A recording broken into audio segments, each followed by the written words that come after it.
My name is Dilan De Silva. I am a hotel general manager. I am a real estate agent for Hero Properties. Also, I'm the author of this book, Profitable Hotels and Motels, a street smart formula. Let me share an example with you. In 2018, 2019, I was running a city hotel. It had 50 luxury apartments in a CBD. We had two massive years of profits, 2018, 2019, and after a board meeting in 2019, we decided that we're going to invest on a perception building exercise where we were trying to promote for the next couple of years how valuable this property is, and through that actually increase our average daily rate or our average room rate. So we went out to different marketing companies who could brand this for us and market us, and they all came back with different proposals.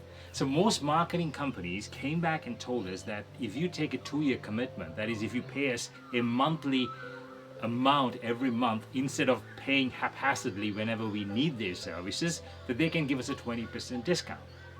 It was going to be 20% cheaper, so the temptation was for us to look at it seriously. But something told me that it is not right. Something told me I shouldn't fix my cost, but I should keep my costs as a variable cost.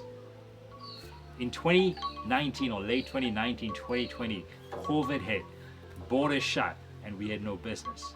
I am delighted that I did not go for a fixed cost agreement because it was a variable contract. I cut off my costs immediately when the borders were shut. In a tourism accommodation business, especially in a small to mid-sized tourism accommodation business, you have to be really careful of how you manage fixed and variable costs. It is a risk management tool. Watch till the end of this video and I'll explain 2 very important points for you to consider when you're managing your fixed and variable income.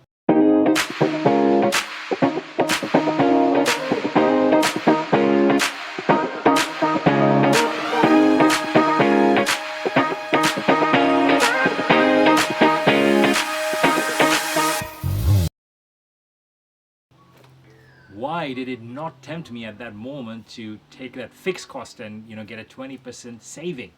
I've run hotels through events like terrorism attacks, military coups, bird flu, and tsunamis in Asia. I've run hotels in Australia and New Zealand with drastic weather events, earthquakes, COVID-19, etc. So I understand that there is a pattern that forms every few years that affects your business. And my experience tells me that if I can keep my fixed cost low, I can control its existence. If my fixed cost is high, it's going to be hard. And as a tourism accommodation business manager, owner or operator, is that you are in a very fragile industry. What I mean by that is that you can be impacted, your business can be impacted by a minor event like an airport closure. Other businesses could function, but you, if you're highly dependent on tourists, an airport closure will affect you drastically. So you need to get this to your head. You are in a fragile industry, or a very fragile industry. You're like a glass. You can break anytime. Therefore, a good risk management tool is for you to keep your fixed cost low as much as possible and your variable costs high, even though it costs you a little bit more. So what do I mean by having fixed costs low? What I mean is, don't sign contracts or long-term contracts which puts your fixed cost high. Don't have excessive borrowing so that your fixed costs are high. Your fixed costs are stuff like rent, wages, mortgages, bank loans, car loans, etc. And your variable costs could be marketing, training, having a good amount of casual employees instead of permanent employees, etc., etc. So keep the variable costs high and the fixed costs low, because the variable cost element can be controlled at any time. Like the example I shared with you, the COVID-19 event where there was a problem, I was able to quickly go and cut back my variable costs so that I could survive until the market improves once again. And it took a few years for the market to improve, you understand that. If your fixed cost is high, you don't have that much of control. So that is a very, very important. risk management tool. That is point number one. Point number two, while you maintain a low fixed cost element in your business, try and make some fixed income to meet fixed costs. The problem with us is that we try to pay fixed costs through variable income, and then variable income, when it changes, you're in deep, deep trouble. So, as an astute operator, understand your fixed cost, keep it low as much as possible, and try and get some fixed income so that these fixed costs can be met.